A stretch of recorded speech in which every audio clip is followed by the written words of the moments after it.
Hebrews chapter 9. Now the first covenant had regulations for worship and also an earthly sanctuary. A tabernacle was set up. In its first room were the lampstand, the table, and the consecrated bread. This was called the holy place. Behind the second curtain was a room called the most holy place, which had the golden altar of incense and the gold-covered ark of the covenant. This ark contained a gold jar of manna, Aaron's staff that had budded, and the stone tablets of the covenant. Above the ark were the cherubim of the glory overshadowing the atonement cover. But we cannot discuss these things in detail now.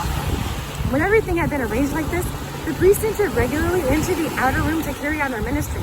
But only the high priest entered the inner room, and that only once a year, and never without blood, which he offered for himself and for the sins the people had committed in ignorance. The Holy Spirit was showing by this that the way into the most holy place had not yet been disclosed, as long as the first tabernacle was still standing.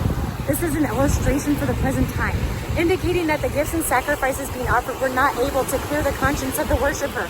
They are only a matter of food and drink and various ceremonial washings, external regulations applying until the time of the new order. But when Christ appeared as high priest of the good things that are already here, he went through the greater and more perfect tabernacle that is not man-made, that is to say, not a part of this creation.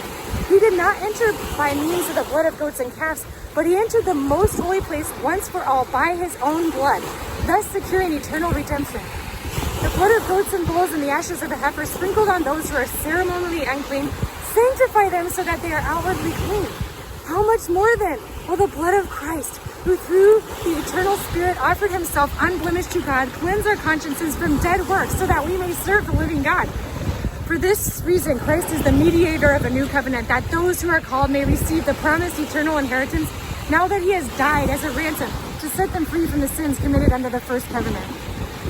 In the case of a will, it is necessary to prove the death of the one who made it, because a will is enforced only when somebody has died. It never takes effect while the one who made it is living.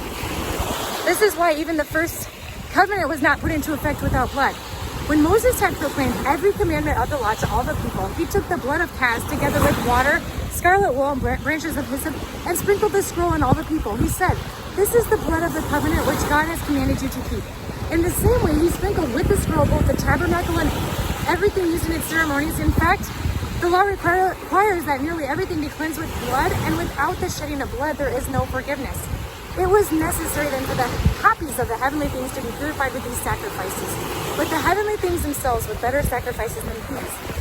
For Christ did not enter a man-made sanctuary that is only a copy of the true one. He entered heaven itself, now to appear for us in God's presence. Nor did he enter heaven again and again the way the high priest enters the most holy place every year with blood that is not his own. Then Christ would have had to suffer many times since the creation of the world. But now he has appeared once for all at the end of the ages to do away with sin by the sacrifice of himself. Just as man is destined to die once and after that to face judgment, so Christ was sacrificed once to take away the sins of many people. And he will appear a second time, not to bear sin, but to bring salvation to those who are eagerly waiting for him.